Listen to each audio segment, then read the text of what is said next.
शिवजयंती आहे, राज्यभर शिवजयंतीचा उत्साह पाहायला मिळतोय. आपण देखील साताऱ्यात जाऊन आलात, आता सोलापूरमध्ये आलेला आहात. काय सांगाल, काय शुभेच्छा आहेत शिवजयंतीच्या, कशा पद्धतीने? मी अखंड देशाचे आराध्य दैवत राजा शिवछत्रपतींची आज जयंती आहे आणि या जयंतीच्या उत्सवाच्या निमित्तानं देशभर ही जयंती साजरी होते.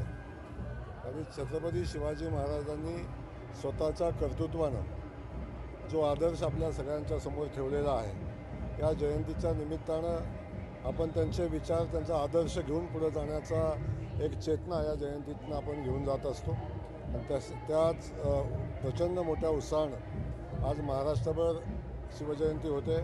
सकाळी मी सातारमध्ये गेलो. खास करून सोलापूरच्या शिवजयंतीचा एक आनंद वेगळा असतो, एक सोहळा वेगळा असतो आणि ते आपल्या सगळ्यांना पाहायला मिळतं की अख्खं शहर या शिवजयंती उत्सवामध्ये सहभागी होतं आणि यातून राजा शिवछत्रपतींचा जो विचार आहे, जे आदर्श आपल्यासमोर आहे, तो यातून तरुण आणि युवा पिढीमध्ये खऱ्या अर्थानं संचारला जातो. खरं तर राज्यभर हा उत्साह सगळ्यांमध्ये, दुसरीकडे राजकीय देखील वातावरण देखील तापलेलं आहे. आपल्या जे जिल्ह्यातले पालकमंत्री आहेत, आपले शंभूराज देसाई आहेत, ते असं म्हणत आहेत की बाबा जयकुमार गोरे हे मोठे मंत्री, आम्हाला त्यांच्याबद्दल भीती वाटते, कारण जिल्हा परिषदेचा अध्यक्ष भाजपचा होणार असं ज्यावेळेस आपण विधान केलं त्यावेळी तरी तो टोला आपल्याला किंवा एक टोचक टोला लगावलेला आहे आपला. कुणाला काय वाटतं हा ज्याचा विषय आहे. मी भारतीय जनता पक्षाचा कार्यकर्ता आहे आणि भारतीय जनता पक्षाचा कार्यकर्ता म्हणून मला माझ्या पक्षाचा जिल्हाध्यक्ष व्हावा जिल्हा परिषदेचा, हे वाटणं साहजिक आहे आणि ते मला वाटतं आणि ते मी वाटलं म्हणून व्यक्त झालो. याच्याबद्दल कोणाला काय वाटत असेल तो त्याचा विषय आहे. पण माझ्या भावना आहे की माझ्या पक्षाचा जिल्हा परिषदेचा अध्यक्ष झाला पाहिजे.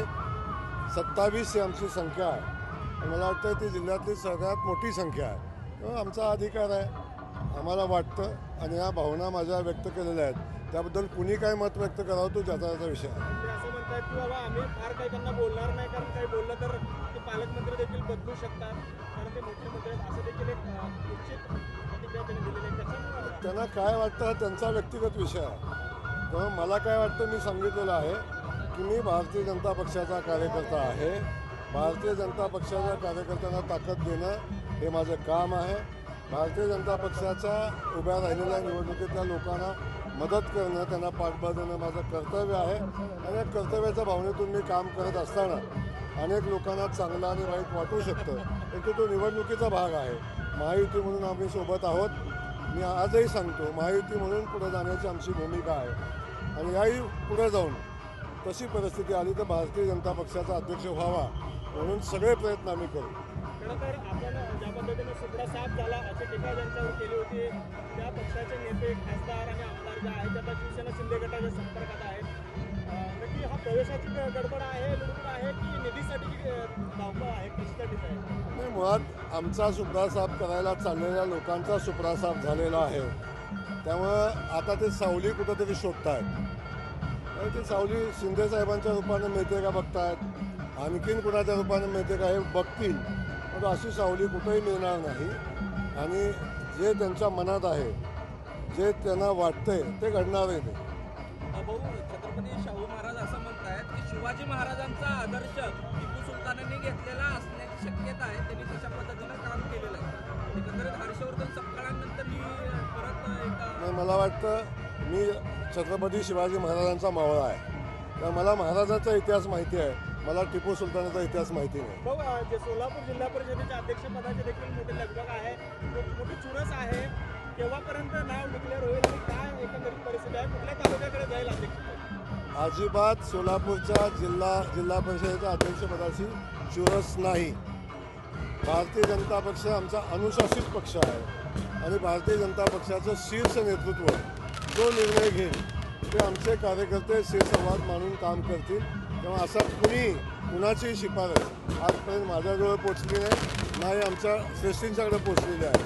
तेव्हा भारतीय जनता पक्षाचे आमचे नेते आदरणीय देवेंद्र फडणवीस साहेब, आदरणीय रवींद्र चव्हाण साहेब जो निर्णय घेतील तो आमचा जिल्हा परिषदेचा अध्यक्ष असेल. 62 स्वीकृत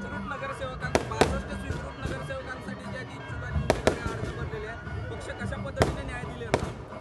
हे बिलकुल भारतीय जनता पक्षाच्या कार्यकर्त्यांची संख्या खूप मोठी आहे. जवळजवळ माझ्या हिशोबानं तर 62,000 झाले असतील, पण किमान 500 लोक आमची भारतीय जनता पक्षाची इच्छुक आहेत. दुर्दैवानं सगळ्यांना न्याय द्यायची इच्छा आहे, पण दुर्दैवानं तो न्याय देणं शक्य नाही. 90 जागा आहेत. या 9 जागामध्ये जास्तीत जास्त संघटनेच्या लोकांना आणि वेगवेगळ्या क्षेत्रातल्या लोकांना न्याय द्यायचा प्रयत्न आम्ही करू आणि त्याची यादी आम्ही श्रेष्ठींच्याकडे पाठवलेली आहे. उद्या सकाळी ती यादी श्रेष्ठींच्याकडून येईल आणि आम्ही जाहीर करू. 5 वर्षासाठी स्वीकृत सदस्य राहतील का? काही आणि वर्ष माझं तर मत आहे की 2.5 वर्षासाठी असावं. मी श्रेष्ठींच्या कानावर घातले. उद्या सकाळपर्यंत त्यांचा निर्णय येईल.